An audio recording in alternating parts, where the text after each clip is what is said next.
Bom dia, amigos e amigas, graça e paz da parte do nosso Senhor e Salvador Jesus Cristo.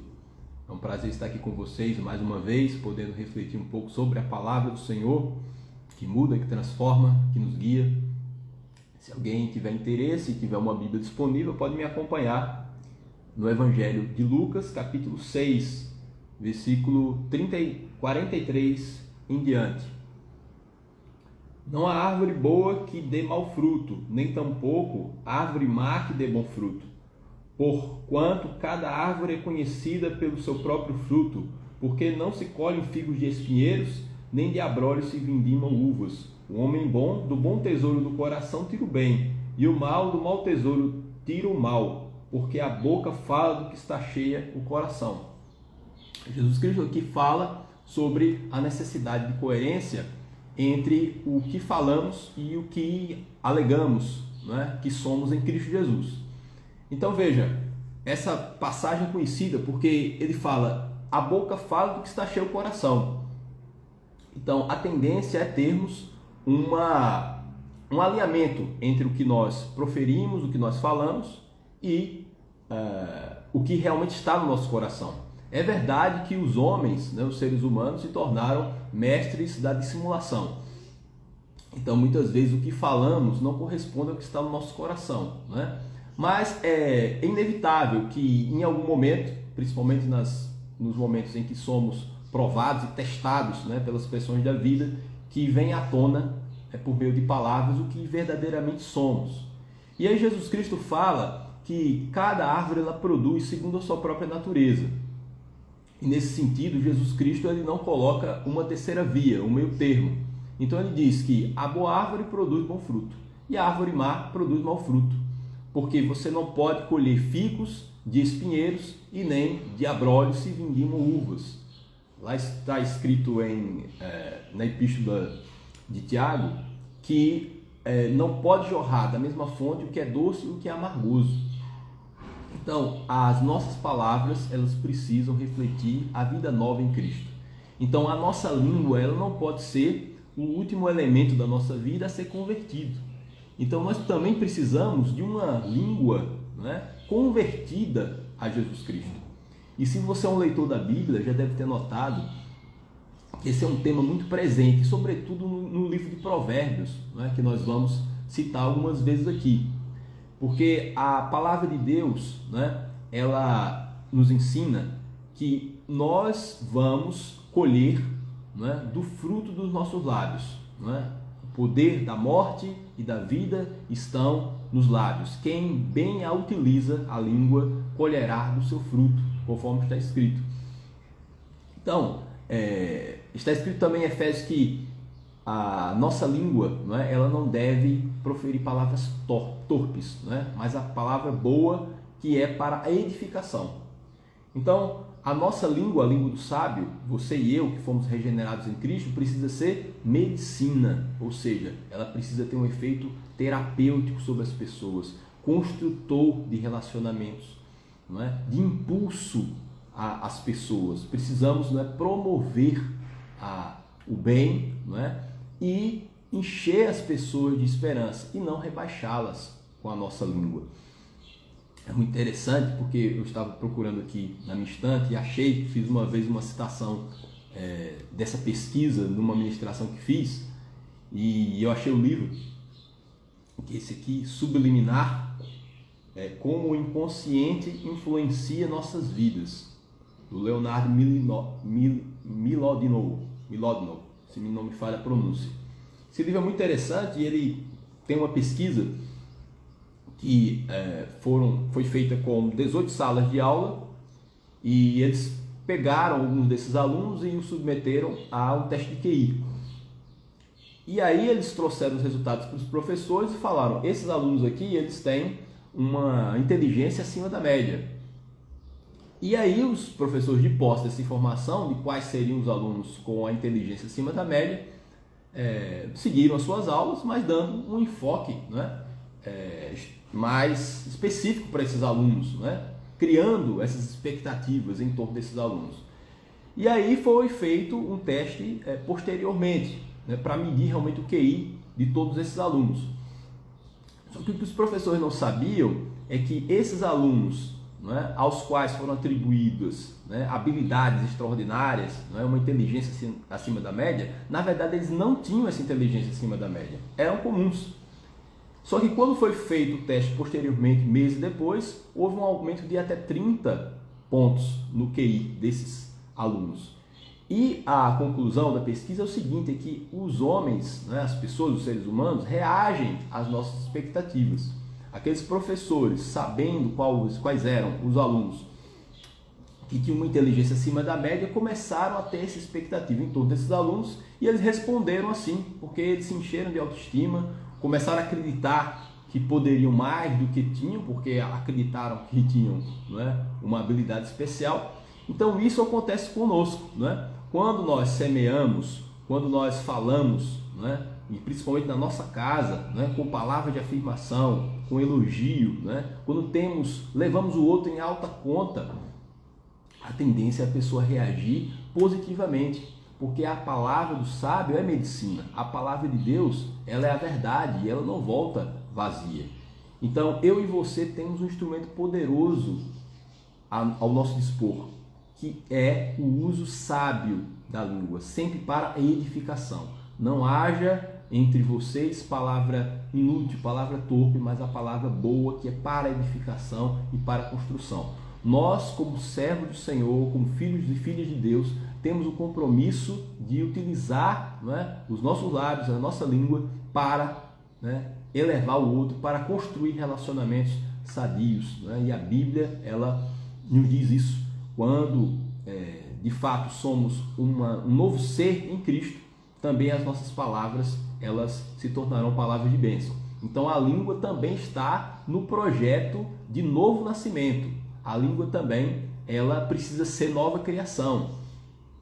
O apóstolo Tiago, o escritor da Epístola de Tiago, ele diz que a língua, ela é um mal contido, não é, com veneno mortífero.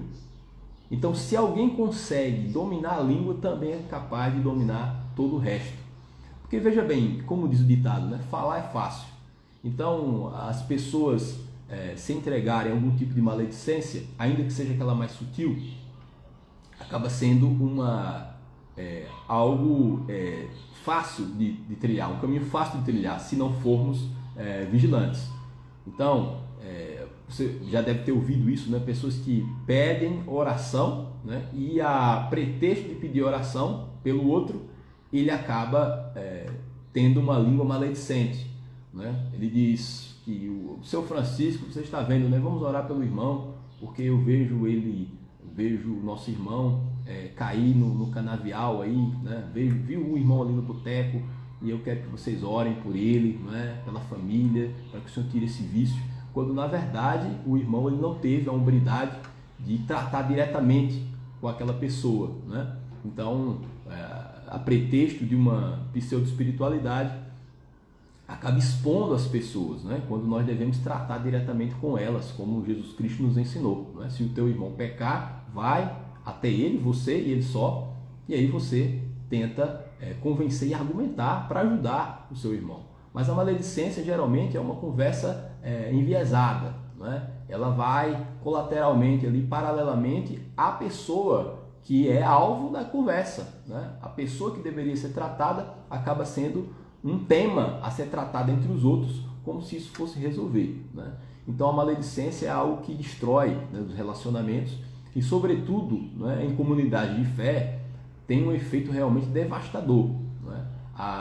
As más conversações, está escrito, elas corrompem os bons costumes, não é?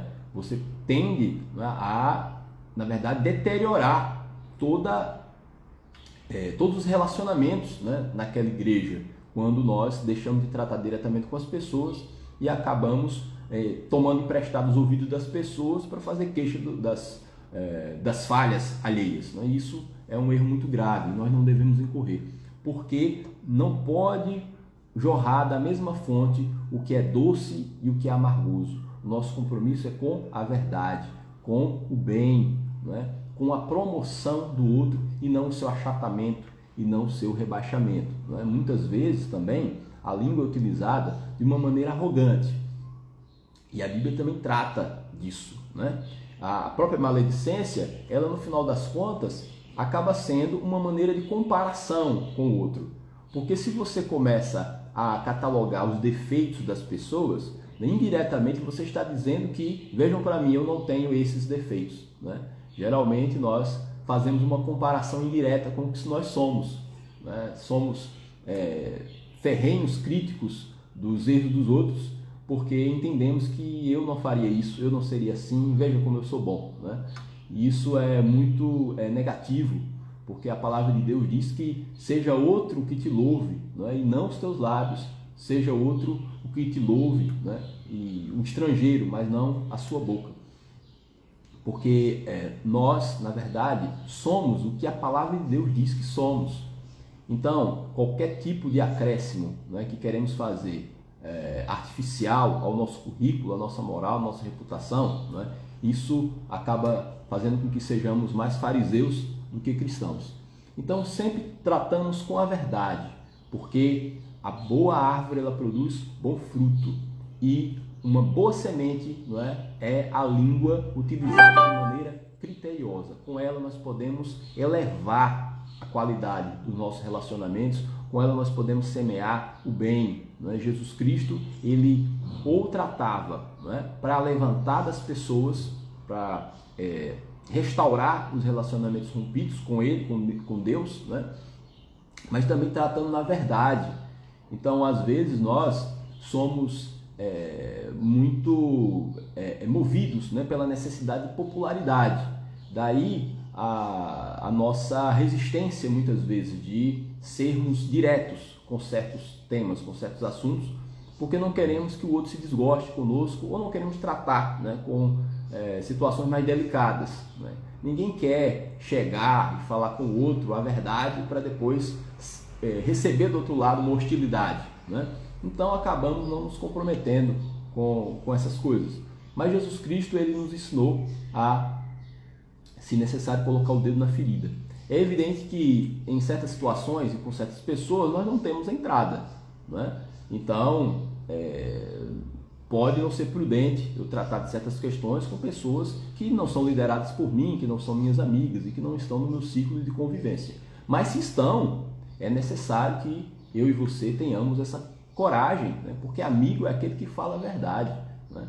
Então esse uso da língua, esse uso medicinal e terapêutico também passa, né, por uma postura, né, de compromisso com o bem do outro, né? E isso vai acontecer quando nós formos verdadeiros, né, e sem esses filtros que nos impedem, né, de abençoar a vida do outro, né, de abrir os olhos do outro, né, para os seus próprios erros, mas sempre isso sem arrogância. Está escrito lá em Gálatas que se nós surpreendermos, se nós identificarmos o erro de algum irmão, se alguém for surpreendido em alguma falta, os que são espirituais, eles devem tratar, né, na verdade, mas com mansidão, porque nós também somos sujeitos às mesmas falhas. Então não nos colocamos, não é, num pedestal inatingível em que o outro é objeto da minha crítica. Não, nós andamos ombro a ombro, sabendo que como o outro pode falhar, eu também posso falhar na mesma medida e no mesmo tema. Então tudo isso vem por um jeito, né, de gerir a própria língua que promove o bem do outro, né, e que também serve para não nos contaminar, né, com as nossas próprias palavras, porque a língua acaba tendo um efeito contaminante, não apenas nos círculos de convivência em que estamos inseridos, mas também contra nós mesmos, né? A língua acaba nos envenenando, a língua acaba trazendo pecado para a nossa vida. Veja que Jesus Cristo diz, né, na passagem que ele fala sobre o pré-julgamento, que com o critério que nós utilizamos para julgar os outros, nós também seremos julgados. E aí cabe a mim e a você avaliarmos. Estamos sendo generosos? Estamos sendo justos? Estamos sendo corretos e criteriosos, não é, ao avaliar uma situação, uma pessoa, não é, ao darmos uma nota, né, para alguém que está na nossa convivência, estamos sendo? Porque se não estamos, esse mesmo critério que estamos utilizando, né, contra o outro também será utilizado contra nós mesmos. Então a própria vida, ela nos devolve isso, né? Então veja como você gostaria de ser tratado, né? Veja como você gostaria que as pessoas não enxergassem, né, você e o seu lado. Pois é com essa medida que nós devemos tratar os outros, né? Uma das maneiras também de uso insensato da língua, que às vezes nós não nos atentamos, mas tem fundamento bíblico, é esse uso da língua para nos apropriarmos do futuro. Isso também está escrito lá na epístola de Tiago, depois você pode conferir. Ele fala daquelas pessoas que dizem, hoje, né, iremos para a cidade tal, passaremos lá um ano, teremos lucros, e aí vai ser muito bom. Só que Tiago fala, o que é a nossa vida? Nossa vida é como uma neblina que cedo passa e logo se dissipa. Antes de dizer isso, vocês deviam dizer, se Deus quiser, faremos isso e aquilo. Então não se trata de um pessimismo, mas de uma ideia bem firmada no coração de que a última palavra sempre vem de Deus. E tantas vezes nós utilizamos a nossa língua, né, achando que já somos proprietários do futuro, de algo que ainda não temos, mas já importamos para o presente, quando na verdade o que existe muitas vezes é incerteza, porque a palavra final vem do Senhor, não é? Ele é que vai nos dar, se for da sua vontade, a vida para vermos isso, para obtermos isso ou aquilo, não é? E aí o escritor da epístola diz que esse tipo de arrogância é de procedência maligna, Então nós devemos saber, não é, qual é, não é, o nosso tamanho, nós devemos entender que os nossos dias eles são breves e que também não podemos achar que somos proprietários do porvir, né? Também é uma maneira de nós guardarmos, né, a nossa língua. Então, o que o Senhor nos ensina, o que a palavra de Deus ensina de uma maneira muito, muito clara, é que é impossível uma conversão sem que a língua também seja convertida. É impossível que os nossos lábios façam esse jogo duplo, em que bendizemos ao nosso Deus e Pai, temos sempre um cântico de louvor nos lábios, né? Vamos às reuniões e proferimos o nosso amor, né? E declaramos e fazemos as nossas juras de amor a Jesus Cristo, mas aí no cotidiano a nossa língua é como espada, é como o arame, né? Como o arame farpado contra os outros. E isso, irmãos, não tem nenhum encaixe no Evangelho de Jesus Cristo, porque ele falou que a boa árvore produz bom fruto e a má árvore produz mau fruto. Então, nós acabamos uma hora ou outra falando do que o nosso coração está cheio, e não deve ser assim, não é? Da mesma fonte não pode jorrar o que é doce e o que é amargoso. Que o Senhor nos ajude e nos dê uma maior contenção verbal, uma maior sensatez na utilização dos nossos lábios, e com certeza nós guardaremos a nossa vida do mal e também promoveremos o bem, né? Seremos, na verdade, condutores, né? E dutos da graça de Deus, canais da graça de Deus, né? Para as pessoas que estão na nossa convivência, em nome de Jesus.